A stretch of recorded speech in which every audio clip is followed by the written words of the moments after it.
What is up, YouTube? Chase Oliver 68 here, another video for you guys. So in a substitute for not having a SmackDown review up tonight, I am going to be doing Money in the Bank predictions this morning, or this late at night. You guys are wondering, yes, this is filmed on the same day as TNA Impact review. That's why I'm wearing the same shirt. Maybe this shirt has toothpaste on it, I don't know. Nor do I care, because I'm being myself. But anyways, we are going to talk about Money in the Bank and, you know, give my predictions and previews on the show. So let me get my first prediction, the Divas Championship match between Kelly Kelly and Brie Bella. You know, I feel Brie Bella and Kelly Kelly, they can do stuff in the ring. Nothing too magical. This is a good match to put in between the world title matches, in my opinion. But I feel the Divas Championship match, you know, I feel Kelly Kelly should get the win. The reason why I say Kelly Kelly is she's one of the more over divas in the WWE today. You have the Bella Twins, who are, like, some people like them, some people hate them. I personally don't like the Bella Twins. And then you have Kelly Kelly, who most of the majority of the fans do like and cheer for. And I feel Kelly Kelly holding the Divas belt could help produce it more in the future. And not to mention, like I say, in probably 80% of my Raw reviews, I'm not even kidding, Kelly Kelly has improved so much in the ring that I believe she deserves the Divas Championship. So that's just my opinion on that. I feel Kelly Kelly retaining the Divas Championship would be a good thing for Kelly Kelly in the near future. And hey, maybe you can set up a feud with someone, turn Eve heel, or turn someone heel, you know, make it interesting. We just have to wait and see. We go to Big Show versus Mark Henry. As you all know, this match, it doesn't say like 5-star classic when people say it, hear the name of it. It doesn't really bring interest, besides the fact that both men are huge. But to be honest, this is one of the better built. This feud has been better built up than the World Heavyweight Title match on the show. I'm not even kidding. The World Heavyweight Title match, the build up to that was basically Christian trying to get on Randy Orton, but Randy Orton RKOing him, or standing tall at every show. It's just like, we all know Randy Orton looks dominant in that feud, and Christian's just bitching. In this feud, we have Mark Henry attacking Big Show, and Big Show trying to get his revenge, but Mark Henry, you know, attacking him time after time and again, and causing mayhem and destruction. It's making people all of a sudden like, damn, Mark Henry is interesting. I'm actually digging what WWE is doing with Mark Henry. I mean, they're using him right. They're using him like they should have done this whole time. And doing this heel, like before when Mark Henry turned heel on the WWE Draft Show, this is what people were saying. Oh God, another Mark Henry heel turn. But this time, they made it where Mark Henry's more interesting by doing moves that he did back in his 2006 heel run, you know, breaking down the steel cage, you know, that kind of stuff. So I like that. Oh, and the table thing, he did that theme to Kurt Angle in 2006. So they've been doing a lot of good stuff with Mark Henry as of late, you know. But my prediction of this match is, I think Big Show will get the win somehow. I feel if Big Show wins the match, you can prolong this feud longer, and not to mention, you have Big Show losing to Mark Henry. You make Mark Henry even more mad. You make him a more angry beast, and make him want to destroy the Big Show even more. Maybe hell, lead up to a gimmick match at SummerSlam. Sounds something that I would like to see, since I'm going to SummerSlam. A gimmick match between Mark Henry and Big Show that could prove some interest and hide the fact that they don't really have that much maneuverability in the ring, just throwing some weapons at a next pay-per-view and have a pretty good match from there. So I'm just saying Big Show to continue the feud. If I wouldn't mind if Mark Henry won the match. Next up, we go to the Raw Money in the Bank, and I'm sorry if I stutter on the names. I am going this on the top of my head. I don't write notes for my video. I just do it on the top of my head, believe it or not. You guys can believe me or not. But in the Raw Money in the Bank, we have Jack Swagger, Evan Bourne, A-Rye, The Miz, Booyaka Booyaka, 619, Rey Mysterio, Boom Boom Boom, Kofi Kingston, Truth, and the 8th man who has escaped me. I think it's Yeah, or did I say Yeah?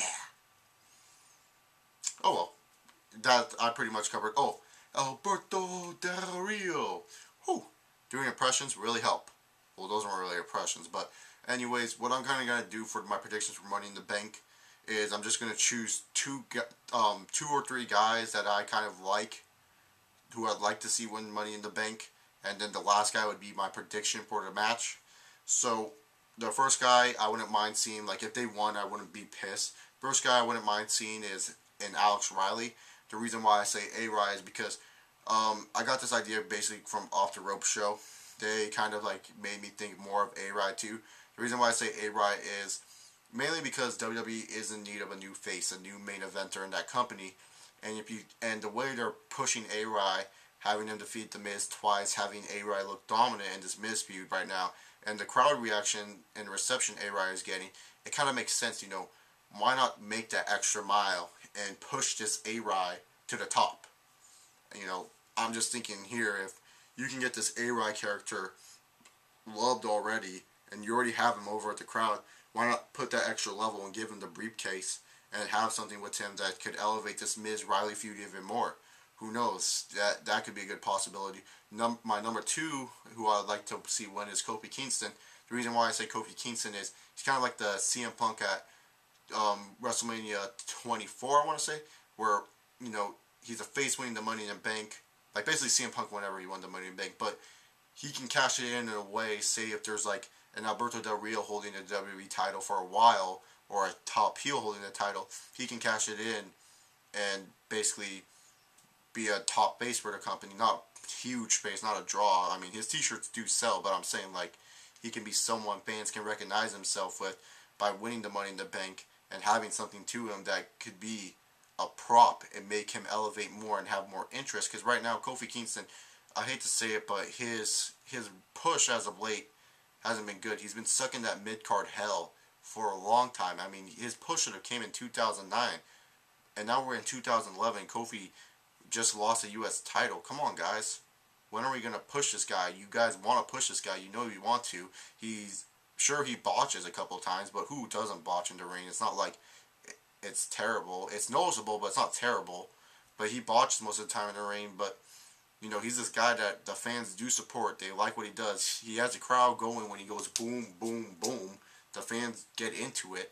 Why not push this guy and see what happens? You can easily turn him face or heel with that Money in the Bank cash and whatever you want to use with it. But I feel if, you give Kofi Kingston that Money in the Bank, it would help him elevate himself.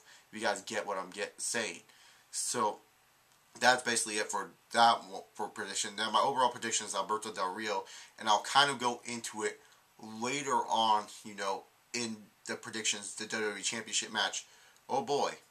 Yes, I am that theorist, but you will hear my theory later.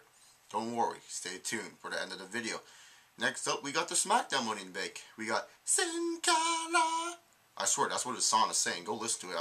I'm pretty sure it's saying Sin Cara. Whoa, you're no longer smoking mirrors. Cody Rhodes. We got Wade Barrett. We got Daniel Bryan, who I like his theme song for some odd reason. We got Heath Slater and Justin Gabriel. Yes, those are the two I seriously want to see win Money in the Bank. Can't tell by the sarcasm, I'm sorry. We got Kane, and then for some reason, we got Sheamus. Now, three guys who I'd like to see win it, just like my Raw one, and then the last one would be my prediction to win it. Number one would have to be Sheamus. The reason why I say Sheamus is, if you look how Sheamus has been booked in the recent weeks, it seems like he's a clear favorite to win, the Money in the Bank championship. The guy who could win the Money in the Bank briefcase and carry it around for a substantial amount of time. But he already stated that, he would cash it in for the world title that night. So you can have Sheamus, have the Money in the Bank and cash it in and give him the world belt if you want. I wouldn't mind that because Sheamus is a superstar who definitely should be a world champion, should be on the top right now. Someone WWE needs to get more exposure to. But Sheamus is one of those guys I can see, getting the briefcase, cashing in on the world champion that night, and then having the world title for a substantial amount of time, probably like a 3-month, 4-month reign, if WWE trusts him that long with that reign. But I can see him doing that and setting up a new feud for that World Heavyweight title instead of this Orton Christian feud that we've been getting in the past, I don't even know how long, May, June, July, 3 months. And then the second guy I would like to see win is Wade Barrett. The reason why I'm saying Wade Barrett is, people will say, oh, Wade Barrett's already an established main eventer. He's not really established anymore if you think about it. They gave him the IC title, and the IC title means like a piece of crap nowadays in WWE. Like, they don't really care for the IC title. You all know that. And Wade Barrett's one of those guys that, I could see the thing is with Wade Barrett, he does have a lot of skills to be in the main event, but I feel like there's something holding him back, mostly because we've always seen him with a faction. You know, he was the leader of the Nexus, and that's what helped him get to the big dance. He was the leader of the core, but apparently they were equals, but that got him to the IC title. He's always had something with him to make him look credible as a superstar. And I feel like with the Money in the Bank, kind of like what I said with Kofi Kingston, it could elevate him more by holding that Money in the briefcase for a while. It would fit his style of how he cuts promos, and I just feel like it would just be a good choice to have a Wade Barrett hold on that Money in the briefcase for a while, and then come in and cash it in, sort of like a Miz or a Punk heel turn, you know, kind of like the cheap way heel cashing in, but it is what it is. And then my overall prediction, and someone that I would love to win, is Cody Rhodes. The reason why I say Cody Rhodes is because Cody Rhodes is a superstar that has been impressive as of late. If you guys looked at Cody Rhodes from last year, and you would be saying on the internet, "Oh, Cody Rhodes would be a main eventer." I've been personally myself, I'm not lying, on my forum. If you guys want to go look at old posts, go right ahead. If you want to try to prove me wrong. But personally, when I saw Cody Rhodes go into Dashing Cody Rhodes gimmick, I literally said, with this gimmick he has now, he could probably be a good face for SmackDown. Probably be a good guy that could, you know, make some sound in the main event. Not definitely world title holder, but someone that could be in the main event.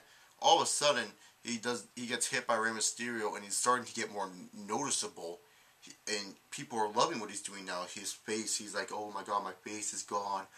I'm ugly, I'm hideous," and he's cutting these good promos with the bags and saying he's undashing and he's terrible and everyone's ugly around him. You know, he's been cutting these promos, these cutting edge promos about himself and his old gimmick, and he really is one of those guys people actually can now believe. Despite his size is not huge compared to other superstars, but really nowadays, who cares about size? We had Rey Mysterio win the world title, why not give it to Cody Rhodes? He's a guy that really people can like as a heel and hate as a heel, not like, but you get what I'm saying, like the heel character to hate him. If you guys understand that terminology, whatever, but basically, it's easy for Cody Rhodes to get under people's skins, and it feels like the bags can get into something. But also, with Cody Rhodes holding Money in the Bank, not only will it elevate him, but it can also elevate someone else that he works with in a Ted DiBiase.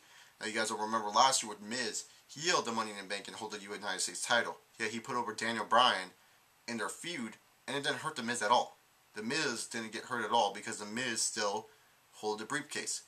Ted and Cody could easily get into a feud, and just because Cody's the Money in the Bank Money in the Bank holder, it doesn't work for everybody. I'm not saying it could work, but this is just an idea. You can have Ted and Cody feud it out and try to get Ted over as a face and pin against Cody, maybe in like a number one contenders match for the world title or something in the future, and have Cody and have Ted elevate to a new star and make him popular with the fans, while at the same time you still have Cody Rhodes, who you can push up at any time just because he's holding that briefcase.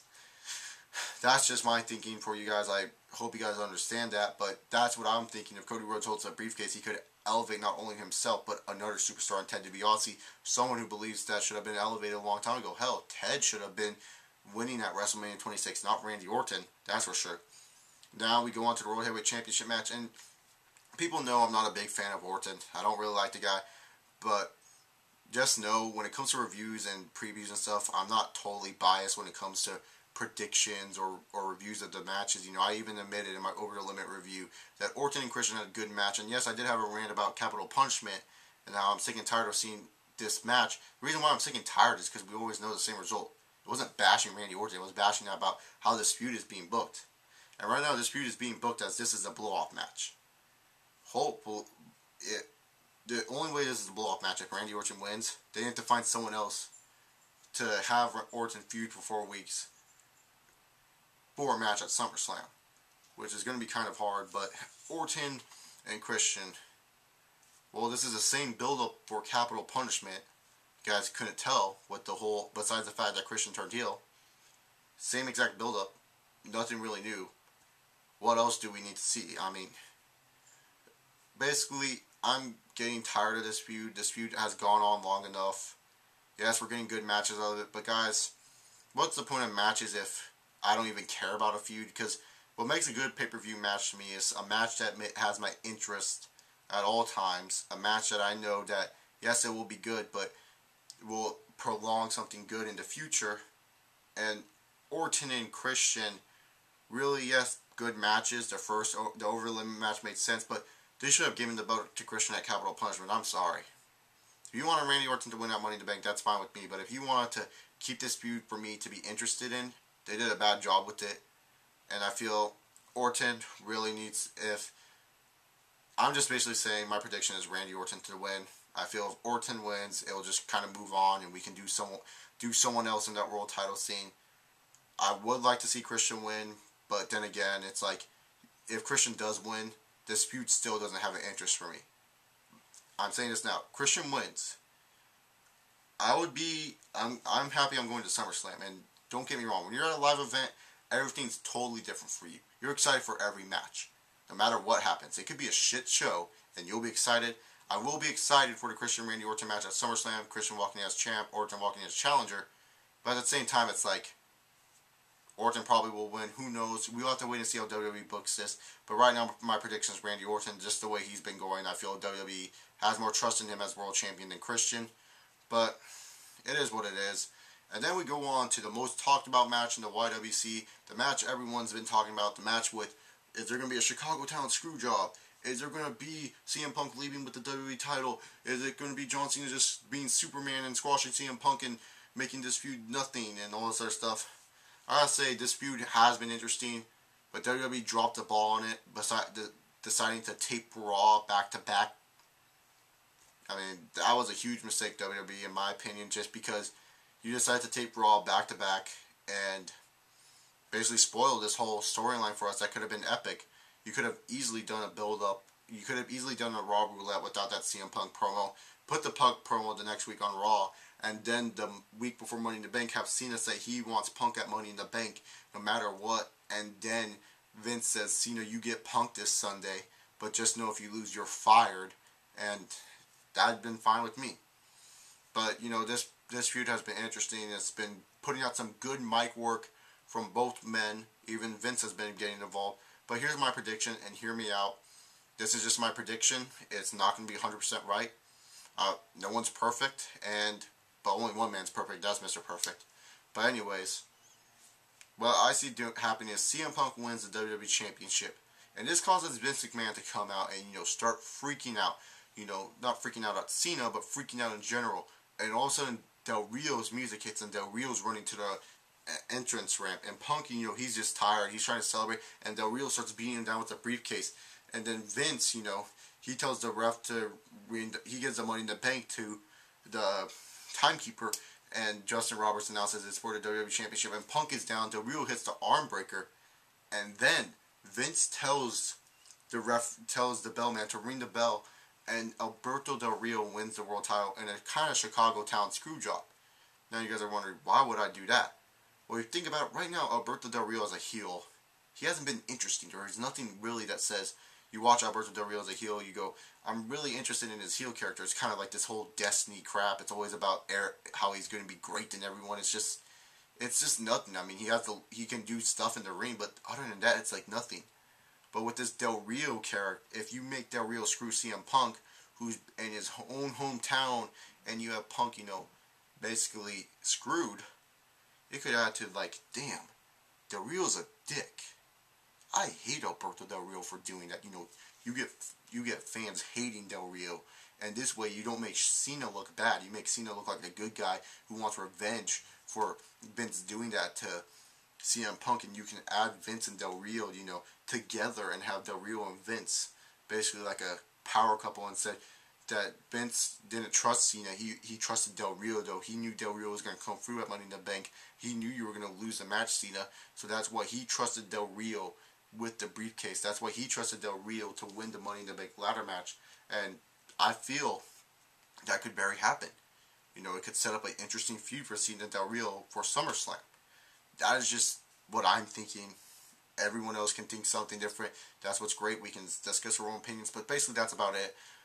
Matches, I believe this is only a 6-match card. So really, you got to add other matches. Some matches that you could add are probably Ted DiBiase Jr. versus Ezekiel Jackson. Yes, I know they fought on SmackDown for the IC title, but then Cody Rhodes on SmackDown said, hey, you have one last chance to impress me, so why not put him in the IC title match? And Who knows? Maybe Ted will win. I don't know.